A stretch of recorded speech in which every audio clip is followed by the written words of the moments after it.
Good afternoon. Would you like to try a free sample of our double fudge brownie? Oh, sure. That's very good. I'll just take one more, just to be sure. Yep, still very good. Some things never change, like never being able to take just one free sample. And Geico saving folks lots of money on their car insurance. Is that macadamia nut I taste? Let me take one more. Sir, Yeah, I thought so. 15 minutes could save you 15% or more. Did you become a school professional to help students reach their full potential? This is the same principle that Milton Hershey School was founded on. If you know of a student ages 4 to 15 who would thrive with just a few more opportunities, explore Milton Hershey School. MHS is here to give kids a safe, stable environment so they can be their greatest selves. We combine an incredible education with healthcare and housing, all at no cost to families. To learn more about referring a student, go to mhskids.org/professionals. Thank you for visiting ChristopherMedia.net. Thank you for downloading Beer Nuts for free on iTunes or from ChristopherMedia.net. Please make sure to rate Beer Nuts 5 stars on iTunes and help to tell others about Beer Nuts by leaving a comment. Thank you for following Beer Nuts on Twitter at Beer Nuts Podcast and on Instagram at Beer Nuts Podcast. Please like the Beer Nuts Podcast on Facebook to like and share Beer Nuts. If you'd like to donate to Beer Nuts, you can click on the PayPal button at ChristopherMedia.net. If you use Amazon.com, please click and bookmark the Amazon link at ChristopherMedia.net. It will not cost you any extra money, and you will help to support Beer Nuts. If you're looking to launch your own website, please click through the HostGator banner at ChristopherMedia.net. Christopher Media uses HostGator to host all of the shows produced by the Christopher Media Network. When you click through the HostGator banner at ChristopherMedia.net and sign up for HostGator, you are helping to support Beer Nuts. TheBroBasket.com. Guys are tired of all those boring socks and ties. BroBasket is the answer to the age-old question, what do I get a guy? We know that choosing the perfect gift for a man is a difficult task, but not anymore. TheBroBasket.com is here to help. We all know men are hard to shop for, but what do guys actually like? Their favorite alcohol, that's what. It could be craft beer, wine, whiskey, scotch, or tequila. TheBroBasket.com will put it in a gift basket full of their favorite gear and goodies. You can customize your own BroBasket or choose from a variety of different BroBaskets, like the Ultimate Import Sampler, the Jack and Coke gift set, or the Junior Executive gift basket. Boozeless but still cool BroBaskets are also available. TheBroBasket.com gives you many shipping options to choose from, including rush delivery and Saturdays. 21 and over, please. State and local laws apply. Beer, wine, and liquor are not available for shipping in all states. You can help to support Christopher Media by clicking through the BroBasket.com banner at ChristopherMedia.net. Alcohol gift baskets. What men really want. Men used to be hard to shop for. TheBroBasket.com. Christopher Media, let's make some noise. Welcome to Beer Nuts, a weekly excursion into the world of craft beer, brought to you by MichiganBeerGuide.com. And now, here are the Beer Nuts. Everyone, welcome to another edition of Beer Nuts. We're very pleased to announce that tonight we're going to do a Road Warriors episode. Dugouts on the road in Indiana, and I just got back from New Jersey. But the big news is tonight's episode is The Return of Uncle Pete. So we're going to do Road Warriors 3, The Return of Uncle Pete. Welcome back, Pete. Hey, thanks a lot, guys. I'm really glad to be back. Been a while. Yeah, it's been too long, much too long. I can't go these long stretches without this anymore. Well, I know you've been listening to the episodes, and we haven't forgotten you. We mention you almost every episode because we really have missed you, and it's a pleasure to have you back. And again, I'm going to introduce Uncle Pete first. So welcome back. Hey, thanks a lot. I could tell you that I have carried the torch proudly on all of my travels, most of it in the Chicago area, since I've been basically March, April, May, and June, 4 months straight, 16 weeks, every week in Chicago working. And so I've depleted my stock of MichiganBeerGuide.com and Beer Nuts cards. I left a trail, you know. So a lot of good adventures to share. We won't hit them all tonight, I'm sure, but I'll chime in with a couple for you. All right, and then we'd like to introduce Dugout back to the show, who's on location from Indiana. Yes, Fort Wayne, Indiana. Not a lot of craft breweries here, maybe a couple few, but there's a good beer vibe going here. So a lot of places that you go into are pouring good wine and pouring good beer. And it's a city that's making a comeback big time, especially in the downtown area. All righty then. Well, because I've already poured one of these and I'm on my second one, I'm going to be selfish and kick off the show with a treasure that I brought back from my trip to the Philadelphia area and specifically the great state of New Jersey. I was fortunate enough to visit Kane Brewing, which is one of the more revered breweries in the state of New Jersey, if not the most revered. I think a lot of beer geeks would know Kane, but if you don't, you need to know about them. I did visit the brewery last week, less than a week ago, and I picked up a growler of their Overhead Double IPA. So without further ado, I invite everyone, as we always do, to crack open a cold one, whatever you're drinking. Just kick back and join us. Road Warriors is very informal. Each beer nut on the show tonight will just introduce one beer that we're enjoying and talk about it and move on to the next one. So we're not beer snobs. We're not pretentious. There's room at our table for everyone. Whether you're a beginner to craft beer or a seasoned veteran, we welcome you all to join us as we explore different beer styles and explore beers from all over the country and the world. So without further ado, I'm going to... I've already poured myself this Overhead IPA. Uncle Pete and I actually had one a little earlier. Awesome. It's got that haze to it, that East Coast haze that an IPA from the East Coast has.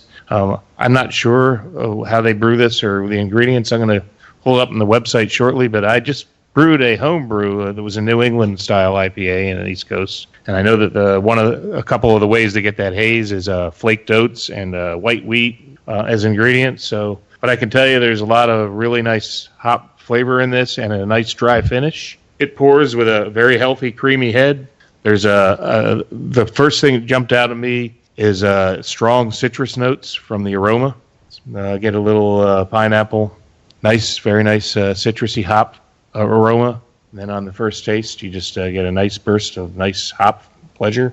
And the other thing that jumps out at you is a nice, thick mouthfeel, like a resinous. The last episode we had, Dugout pointed out that the Arctic Panzerwolf had almost a syrupy texture to it, and this is a little bit similar in that respect. Nice, thick, a beer you can chew would be Uncle Pete. I think you used that when you described it. It was chewy. So I think you were like it was like chewing on something, like chewing on a leaf or something, a hop leaf. So I'm gonna pull up. I'm gonna let Pete comment because he had some earlier. Yeah, sure. I thought it had a very nice aroma. We were struggling to identify the hops because I had a feeling that it was more than one hop in there. This has got to be a mix, and certainly it's going to be some of the citrusy, piney hops. Probably the Chinooks or Cascades and stuff like that. So John's looking it up, but yeah, I felt like I was chewing on a handful of wet hop flowers. It was very fresh, very boggy, and then a very dry finish, which is probably due to combination of the hops and the yeast that they used. They probably used an ale yeast that was really a high attenuation and really did a good job fermenting this thing. So it was a really nice dry finish. So I did just look it up, and I'm going to just read, as I always like to do, the marketing gurus from the brewery. The description of Overhead is an American-style Imperial IPA. This beer is loaded with our favorite hops, Amarillo, Columbus, Centennial, and Simcoe. It's bittered with a gigantic charge of Columbus and Simcoe early in the kettle that is followed by several rounds of late kettle and whirlpool hops using Amarillo, Centennial, and Simcoe. In the end, Overhead is brewed with over 5 pounds of hops per barrel, which includes 2 rounds of dry hopping to create a cascade of pine, resin, and citrus hop flavors that consume your palate. Although we brew Overhead with the same imported Pilsner and light crystal malts as Head High and ferment it with our house ale strain to produce a dry, crisp finish, this blend of different hops creates an entirely new experience all its own. So style, American India Pale Ale, malt Pilsner, light crystal, Carapils, and wheat. So there are no oats in it, but there's wheat. Hops 5+ pounds per barrel. Kettle, Columbus and Simcoe. Whirlpool, Amarillo, Centennial, and Simcoe. Dry hop, Columbus and Simcoe. Yeast, American. Original gravity of 18 degrees Plato. ABV of 8.2%. Color 6.8. And 100+ IBUs. The IBU stands to reason. If you're talking 5+ pounds per barrel of hops, I mean, that's really jacking it up. Holy smokes. Well, and there's so much hop oil in that no wonder the haze is coming from. It's not coming from the white wheat, man. It's coming from so many freaking suspension. Hop oils that are in suspension in that malt.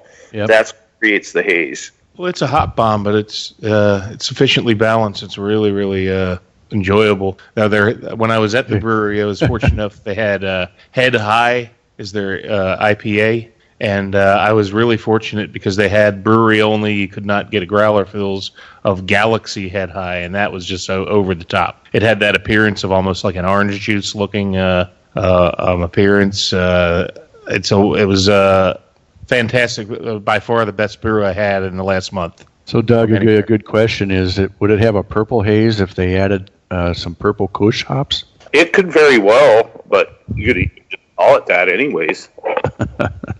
Yeah, maybe Jimi Hendrix was talking future with beer when he sang that song. Could have some side effects that were unexpected as well. Oh, a purple microdot? Oh, you're going way back, man. Holy smokes.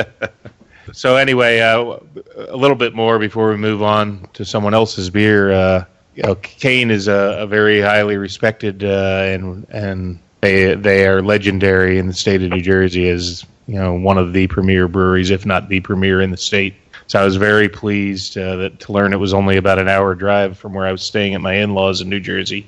It's located near the Atlantic Ocean in Ocean, New Jersey, about 5 miles from the coast, and not far from Asbury Park, New Jersey, which Bruce Springsteen fans know that's where Boss. He comes from. And the Stone Pony is still there, the legendary bar that Bruce used to play in, and so it was a really every time we go down with the family, I take the kids to there's a right on the boardwalk. There's a pinball museum called the Silver Ball Museum with all kinds of vintage pinballs and video games, and you can go in there for like $15 for like 5 hours and just play all the machines. They don't take coins anymore. You just hit the credits. And so I just wanted to share a little bit of my experience with the brewery, having never been there. You never know what to expect.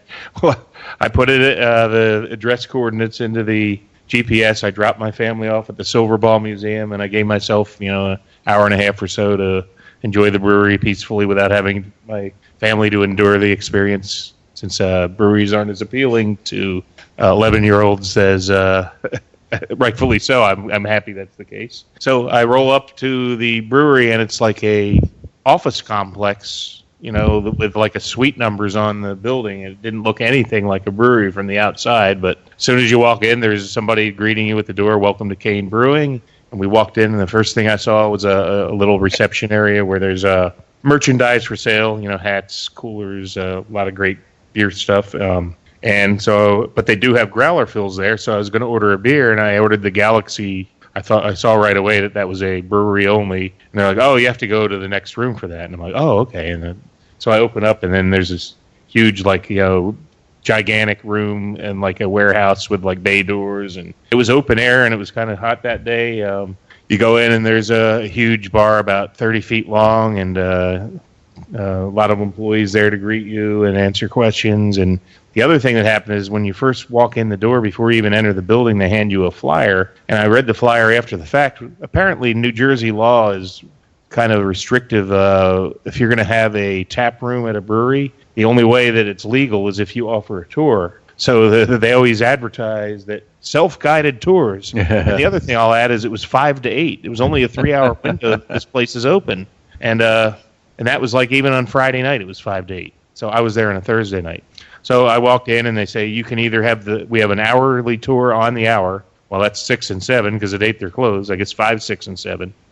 I got there right before the 6 o'clock, but by the time the 6 o'clock tour started, I walked up to where it was, and it was already gone. And I'm like, well, I'm kind of in a hurry anyway. So it's a different climate. It's not like a Michigan brewery where you sit down and it's like a bar tap room. There's all these funky rules you have to deal with. And but once I settled in and got my first beer, then I couldn't wait for my second one. The second beer I had, I saw that they had an imperial milk porter with coffee called Morning Bell, and that was absolutely out of this world. Just unbelievable, intense coffee flavor. There was some lactose in there. So, as New Jersey, people like to have the regular coffee that's kind of sweet with the cream and the sugar. Well, that's probably why the lactose is in here. It's brewed with Sumatra dark roast coffee. So that was very enjoyable. And then I I actually went back to the Galaxy. It was that good. I actually had 2 of the same. And then I had one of the regular IPAs, and by then I was like, well, I better get back to the family. And so I got a growler of this Overhead double IPA. Since I was driving, I didn't want to drink that at the brewery because it's over 8%. But so I wasn't there, maybe an hour total, but I had a really good chat with one of the brewers, and he was saying how, how challenging it is to deal with the laws in New Jersey. They do not have distribution. They said everything they make sells out like instantly at the brewery, and when they have their 3-hour, those 3 hours a day that they're open, they're only open Thursday, Friday, Saturday, Sunday. So very limited hours. I think on Saturday they have 12 to 7 p.m. is their hours. But, they're open like less than 20 hours a week, and they sell everything they can possibly make in that time. So he did share with me that they are expanding, and they hope to be able to make more beer to meet the demand. So just if anybody goes to the Jersey Shore, I mean, look this place up, and if you're on there on the weekend, make the time to go to it. It's unbelievable. And the brewer I talked to must have talked to me for 20, 25 minutes and just answered every question I had and was really proud. Took a lot of pride in what he did, and was I had 2 different people come up to me and said, "Hey, how's your beer?" Breweries just don't normally do that, so they're really proud of what they do, and they do a wonderful job. And there's other unbelievable treasures that they make. I know there's a beer called Antede that I took a picture of the barrels that it's aging in. That's a barrel aged beer that is very, very revered for trade people in the higher end beer connoisseurs. Covet these beers. I'm looking at 4 variants they made last year: black, A Night to End All Dawns; white, Madagascar bourbon vanilla beans; silver, toasted coconut; and brown, roasted cocoa beans. So they're doing a lot of good things at this brewery, and I've rambled long enough. I just can't say enough about the great time I had and the short time I had to spend there. And since they didn't have any cans for sale, unfortunately, and of course the day after I left their Facebook page, 1 case limit on 16-ounce cans, I almost drove the hour back just to get that, but I was with family and I was good and didn't do that. But I'm very happy to have this growler. It's wonderful beer, and I bought a hat, I bought a cooler bag to insulate the growler I bought because there was no way I was going to allow that to get warm and ruin the great beer inside. So that's about it. I just had a great time there, and can't wait to next visit to the in-laws. I will be going back for sure. Cheers to Kane Brewing. Keep doing what you're doing. I'm just going to read one final thing from their website, just so you know a little bit about their mission. It says, launched in August of 2011, Kane Brewing Company is a small craft brewery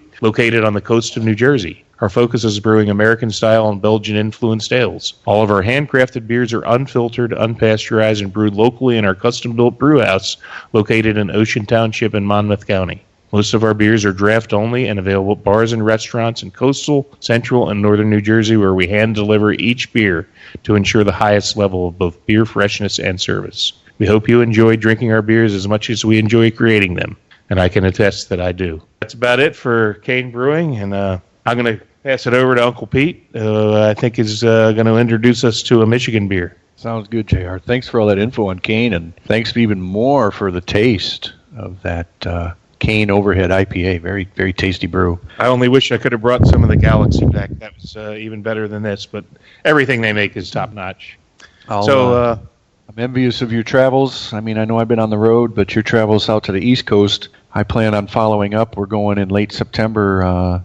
Mrs. Uncle Pete and I will be taking our new trailer and heading up to Maine for about 10 days at the end of September. So if you guys put your orders in, your wish lists for Maine Brewing or some of the other far up northeast coast stuff, let me know, and we'll fill, all right. We'll fill the Uncle trailer. Pete, I want a keg of everything.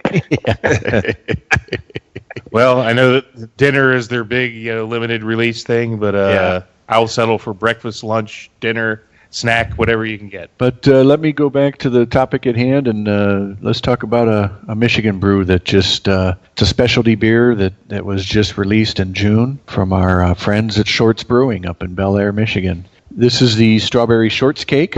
It's a nice golden ale brewed with strawberries and milk sugar. So I'm sure we're going to be very pleasantly satisfied with this one. I've had it in the past, and it's going to be fun to try it out here now that it's fresh, just recently released. I don't know who doesn't like strawberries. I love strawberries. I love buying them from the grocery store and just eating them right out of the little container. But with strawberries and milk sugar in this beer, it's going to be like a creamy, sweet, cakey kind of a vanilla sweetness.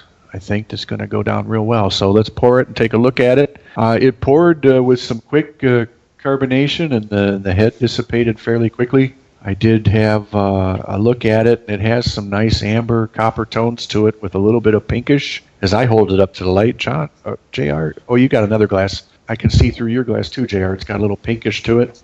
Definitely impacted by the strawberries. So let's take a smell. Definitely a strawberry right off the bat. It's kind of a jammy, strawberry jammy, kind of a cream. I get kind of a cream smell. Maybe a little buttery. I don't know. Do you get any butter on that, JR? But I get jam and cream. No, I'm getting like a little biscuity aroma and flavor. One of the things I've always enjoyed about this beer is that it just doesn't taste like fruity strawberry with a little bit of lactose sugar in it. I can taste the cake part of it, which is like a biscuit. Yeah, it really does like a strawberry mixture put across a shortbread. I mean, it's got that really kind of buttery. Buttery. Butter is on purpose in this case. Yeah. Because a lot of times you get that in a beer that's bad. No. Yeah, I didn't want it to be like the acetal buttery. More of a baking buttery. It's not an overly sweet flavor that I get. There's sweetness there, but it's not a sugar sweetness like you would get from spreading some strawberry jam on a shortbread cookie. And the flavor profile on the strawberries that I get on this, and I don't have it in front of me, but I've probably downed about 3 6-packs of it since it came out a week and a half ago. So I've got my ducks in a row on this one. The strawberries come across as really ripe. And whatever happens to them in the brewing process makes them almost like they're like just mush, almost like rotten, but it just gets to that point, but it's not quite there. Yeah. And it's that taking the strawberries to the edge and then that biscuit flavor. I just love that stuff. Yeah.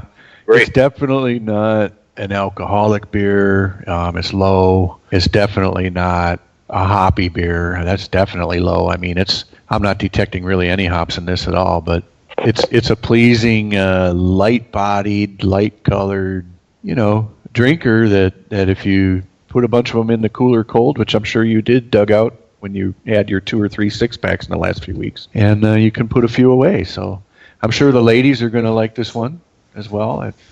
They like a lighter, fruit and semi-sweet flavored beer. Oh, it's a good one. I love it. Thank you, Shorts. Well, it's a great for summertime beer. It's like you said, it doesn't blow you away with tons of alcohol. It's just an easy to drink on a hot day. They release it at the right time of year. And again, what I like most about this beer is anybody can make a fruity strawberry beer, but the way that they complement it with that biscuity, the cake, you actually taste strawberry shortcake because it's not just strawberries. There's a nice flat, shortbread flavor to it that really, really complements the strawberries. And it's a polarizing beer. A lot of some of your beer snob type people are, that's just a gimmicky. But no, it is what it is, and I've always enjoyed it. It's a bona fide class in the BJCP. A fruit and vegetable beer. I mean, this is a bona fide sample of a fruit beer in that class. So I think it's well done. Personally, my personal thing is I would like to have a little more strawberry than there is. It's on the lighter side, and I could handle maybe a little more of the strawberry presence, but no complaints. Well, I'm going to just challenge Dugout to make an imperial strawberry. Yeah, let's do it. Hey, I'm ready for it. Would you guys mind if there was some rhubarb involved? Oh, not at all. Let's do it. Oh, I've been contemplating my next beer, and my rhubarb plant is ready to roll. So I really thought about it. I was going to do a rhubarb sour, and everybody brought that idea up to was like, do it. But, when I taste something like strawberry shortcake, and then I think like, oh, wow, could I build up a sweet beer with some, and, this is second beer in a row that we've discussed lactose in, because lactose basically, you said milk sugar, but that's what lactose is. Yeah. it's being used now in lighter ABV beers to up the flavor of hops because it just that sweetness and the hops happen to attach onto it. So you see a lot of session IPAs being brewed with lactose now. Yeah, it's unfermentable sugar, right? And right. It's added for the purpose of, some mild sweetening and maybe it contributes a little body. I've used it in some of my beers, mainly stouts, with the milk stout. But no, it's interesting that they're reaching out with the IPAs and milk sugar.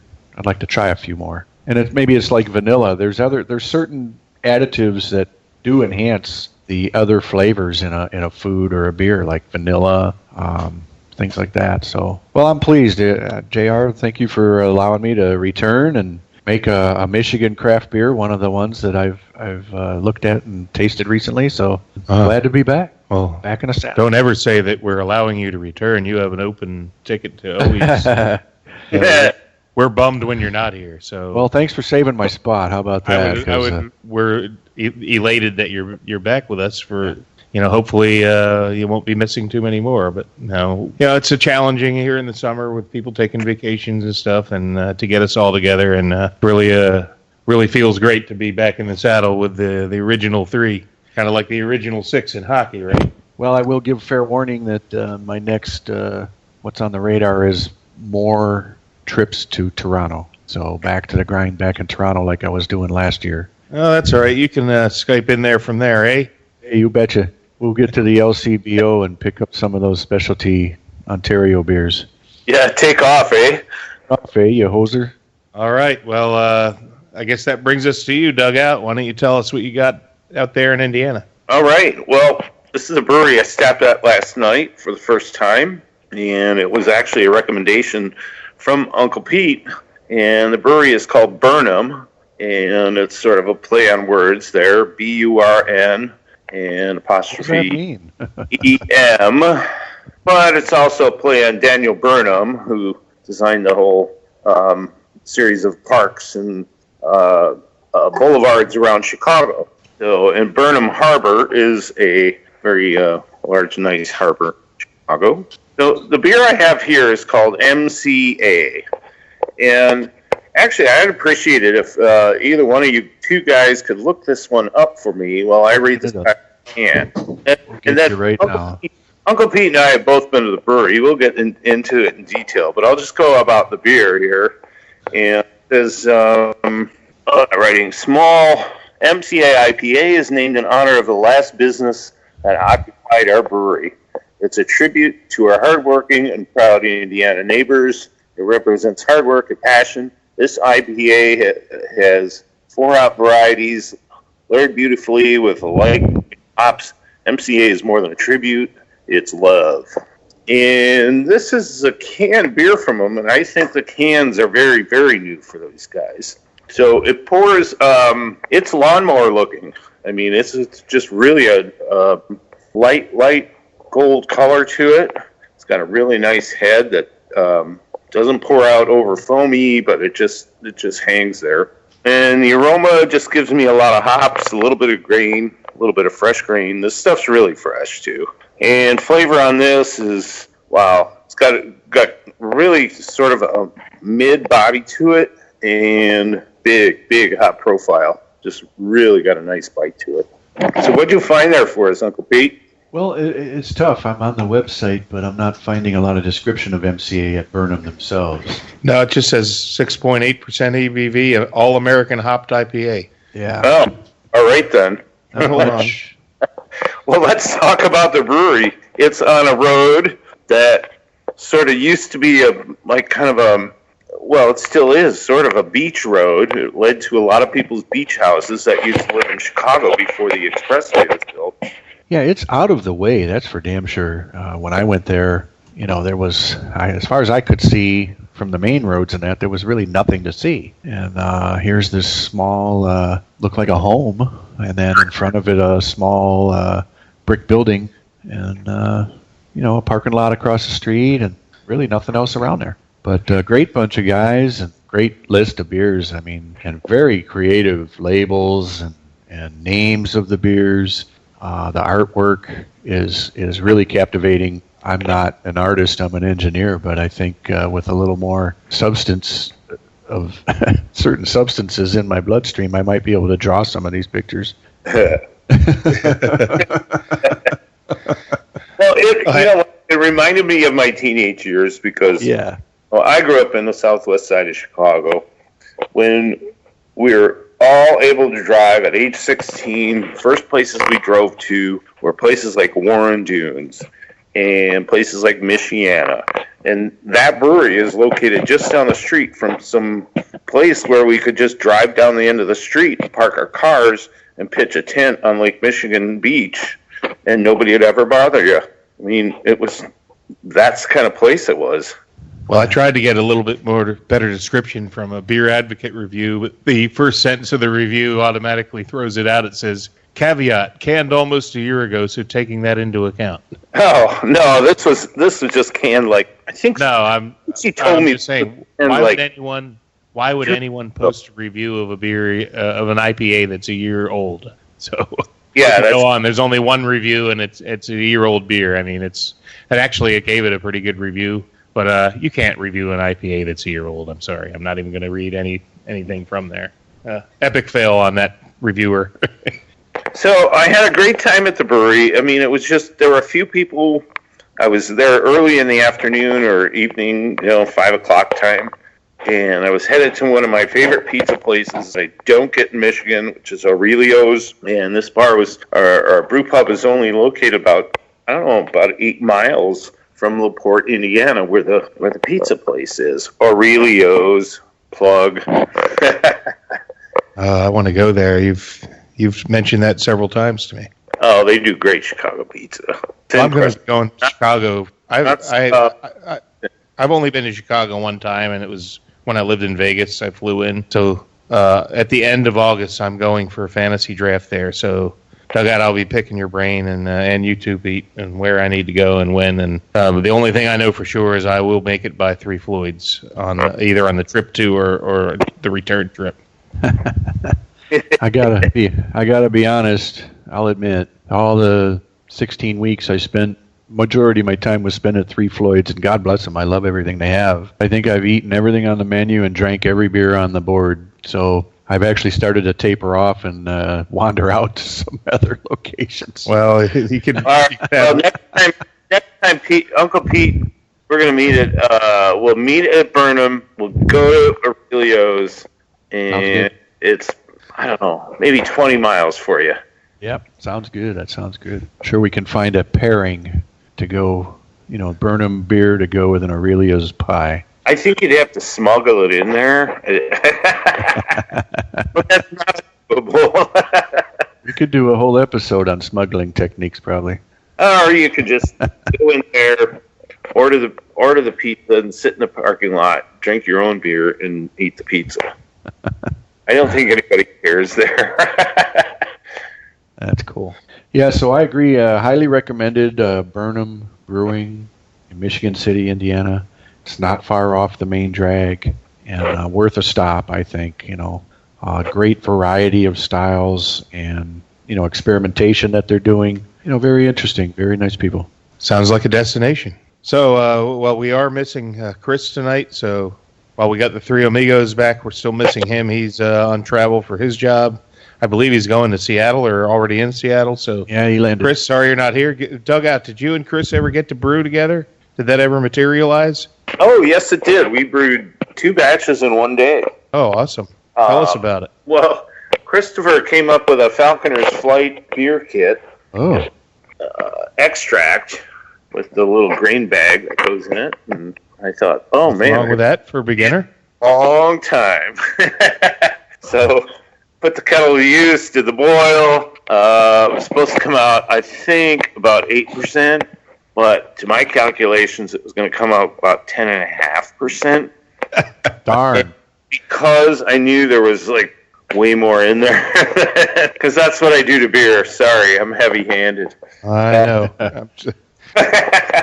So I had extra packs of hops in the basement in my refrigerator. So we added some extra, I think some Citra and some Cascade and then I get an extra packet of Cascade to dry hop the beer with. And I think he was a bit, because you wouldn't know what's going to go on with like fermentation process, things like that. Since we've been texting and sending pictures, looks like his beer has gone through the first stages of fermentation. He's put it in the secondary, added the dry hops, and now that he's gone away, there's not that sort of attraction to like open it and check it and shake it and look at every 5 minutes. So I think his beer is going to come out great. Oh, that's awesome. I'd love to try it. Brewed a kitted version of Kunin Drippa, but again, I can't leave my hands off anything. So if it was a kit, I added lots of stuff.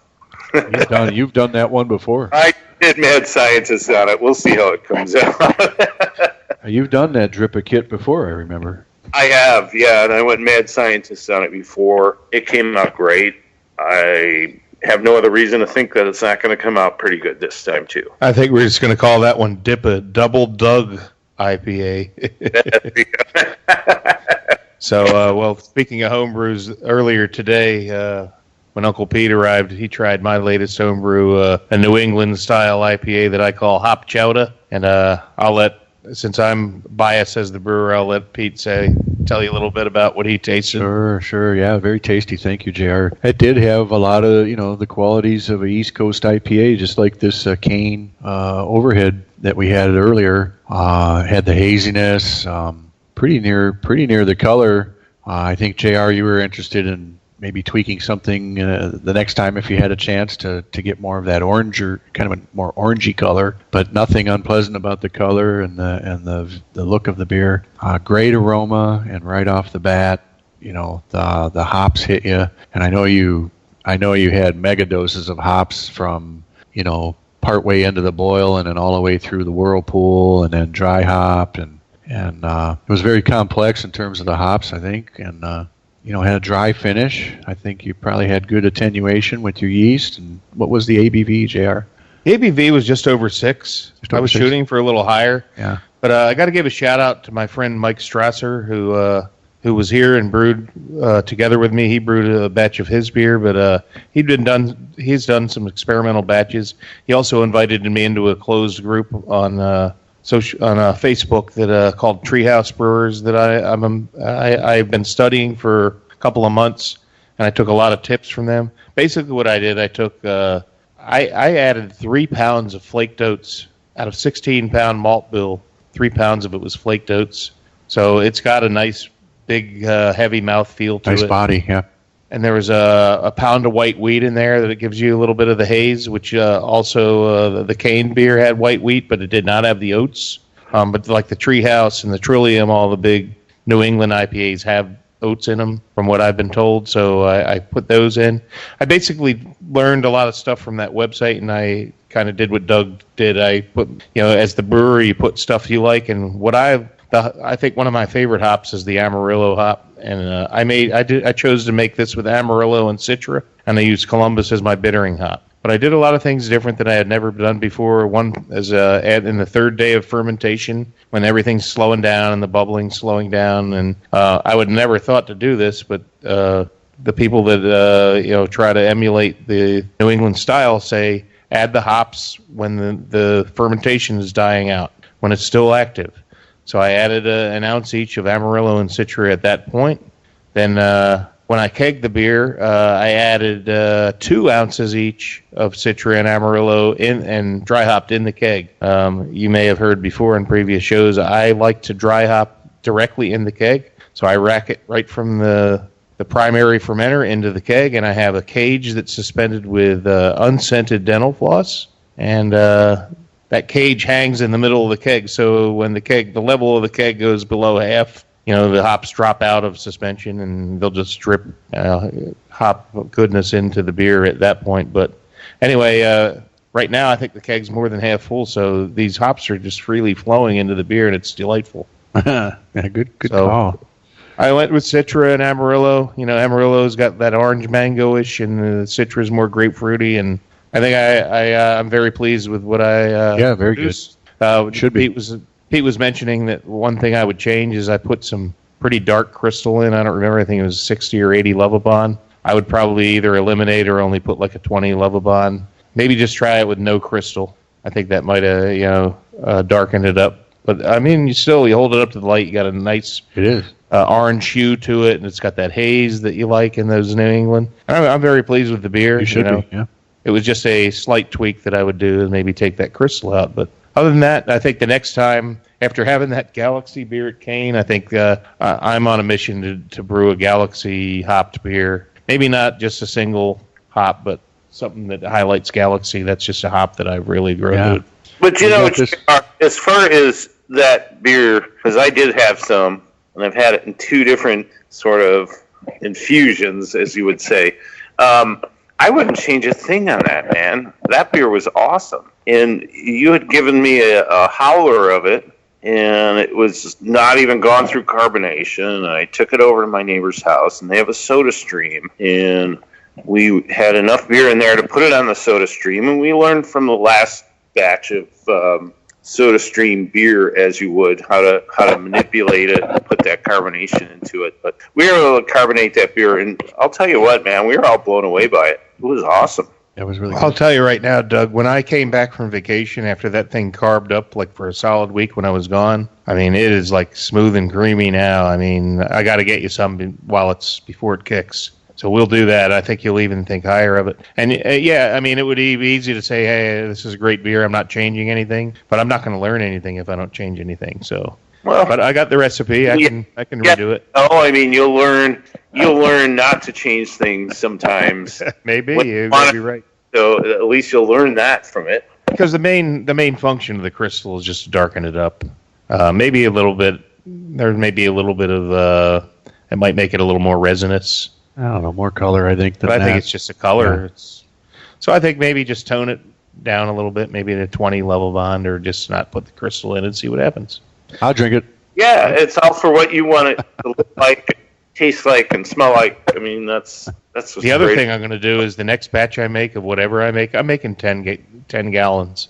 I'm tired of running it. You know, you get a good beer, and you finally get a good beer, and you give your buddies howlers and growlers, and before you know it, it's gone.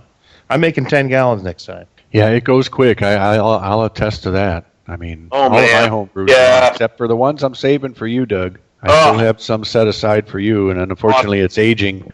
But I'm not giving up. I just have this thing, and it reminds me of an interview with Willie Nelson, like the late 70s. And I remember this, it was like in Guitar Magazine or Rolling Stone or something like that. I say, where do you find the motivation to write your songs? And he says, oh, that's easy, when I'm broke. And, where do I find the motivation to brew? When my damn keg is empty, man. Right. I know I shouldn't wait, and I know it goes fast, man. Yeah. I brewed a wedding ale for my cousin's wedding, and good God, that keg was gone in 4 days. 4 days. Oh, Doug, that's always been a problem at your house. You've told me about this fantastic beer. Oh, you got to try it. And I'll be like a week later, hey, you got any? Oh, no, that's long gone. Oh, that's long gone. But what I find out, if you have a good beer, even with me, because I'm the only one that drinks in my house, my wife doesn't drink, and I have 2 kids that are not nearly the drinking age, my stuff lasts. But you know what? If you have something good, people find out in your circle. Yeah. They're like, hey, give me a howler of that or a growler of that. And it goes quick. And I don't think this is going to last very long. This is why I keep one of the 4 taps in my keyser. I keep with a Sankey connection on it, so I can just buy a commercial 6. That's exactly barrel. What I have. And the other 3 are for ball lock corny kegs, and 1 is for Sankey. And I go out and keep the commercial on hand for the in between times. Amen. That's exactly what I have. I have 4 taps, and 1's Coonan only. Speaking of Coonan, one more last thing, because I know it's Road Warriors and it's a weekday and we got to wrap this up. But you know what? Just want a quick plug for the Coonan 15th anniversary party is August 20th. Tickets went on sale yesterday as of this recording. Probably by the time you get this, it may be sold out. But if you're able to go. There's a great draft lineup. I know Dugout's got a conflict and can't make it. I don't know if Uncle Pete's coming, but if he needs a ticket, I got one for him. But August 20th, Conan 15th anniversary. Go to their website. You'll see an unbelievable draft lineup already announced. That's about it. That's one of our favorite local breweries here, and we're looking forward to that event. So closing comments, anybody? Welcome back, Uncle Pete. Thank you. Yeah, welcome back, Uncle Pete. It's sort of torn because I've been coming to Indiana for a bunch of months, and we can include these guys in an Indiana episode, even though our last one was Three Floyds, which was Indiana. But, there's a lot of great stuff going on beer-wise in Indiana, I believe. I've got a beer called GFJ, which is grapefruit juice from Sun King Brewery. There's no grapefruit in it. It's just brewed as an IPA that has lots of grapefruity characteristics to it. It's about 7.5% IPA. Man, if you can get it, you get your hands on it, do it. Sun King in Indianapolis. Yep. Well, one quick honorable mention beer for me from my trip. Neshaminy Creek Brewing in Croydon, Pennsylvania, right on the Delaware River, right across the street across the river from Delaware River from my in-laws. They had a limited release, The Shape of Hops to Come, Imperial India Pale Ale. It's unbelievable, 9.5% alcohol. I grabbed a couple 4-packs of cans, and maybe on a future Beer Nuts we'll review it. But Neshaminy Creek Brewing, if you're in the Philly area, make the time to go there. It's really fantastic brewery, fantastic people, and lots of fun games like foosball and air hockey at the brewery, vintage video games. So just a shout out to Neshaminy Creek as a Philly guy. So I guess that about wraps it up for this episode of Beer Nuts, Road Warriors, the return of Uncle Pete. I don't know if we need to do a beer of the week or a brewery of the week. Dugout? I know a brewery of the week. Brewery of the week I propose is Burnham. I think I'm going to be outvoted on this because I have two guys that have been to Burnham, but I can't speak highly enough of Kane. If you get to New Jersey, you got to go to Kane. It's the problem with going there is very, very short windows to be there, but it makes it all the more special when you're there. But okay, so I vote for Kane, and I think we have 2 Burnham Brewing. So I think this week's Brewery of the Week goes to Burnham Brewing in Michigan City, Indiana, right? That's right. Keep burning them, boys. Okay. Yeah, they're way east of Michigan City. I mean, it's just they are out in the sticks, but it's not sticks in a way. I mean, everything turns into a neighborhood there. You're on the beach. It's just kind of an odd. All right, beer of the week. Since I lost out, I'm going to nominate Overhead from Kane. Any other nominations? Well, it's going to be 2-1 because I've had it. Well, Doug, you've had it. No, you haven't. No, I haven't had that. Yeah, I'm going to give we've all had my homebrew. You could always... I was going to nominate your homebrew, actually. Okay. Actually, I would too, JR. So, yeah, if Pete, if you're on board with that, I am. That's the beer of the night. All right, well, then that's Hop Chowder by Grosse Brewing Company. I'll say it with enthusiasm. This week's beer of the week, Hop Chowder. There you go. Grosse Brewing Company. Thank you. All right, well, Chris isn't here, so we'd like to thank everybody for the tweets, the follows, and all that good stuff. I'm just going to go straight to the death knell, as they say in old Mexico City, AMF. If you enjoy this show and want more people to know about it, head on over to iTunes, leave a comment, and rate it 5 stars. Make sure you like and share us on Facebook, and don't forget to follow us on Twitter. Just search for Christopher Media. Thank you in advance for supporting Christopher Media by clicking on the PayPal button and by clicking through to all the sponsors who support ChristopherMedia.net. Most importantly, we would like to take the time to extend an extra special thanks to you. Christopher Media could not exist without your support. Thank you for visiting ChristopherMedia.net, and thank you for listening. Christopher Media. Let's make some noise. Thank you for visiting ChristopherMedia.net.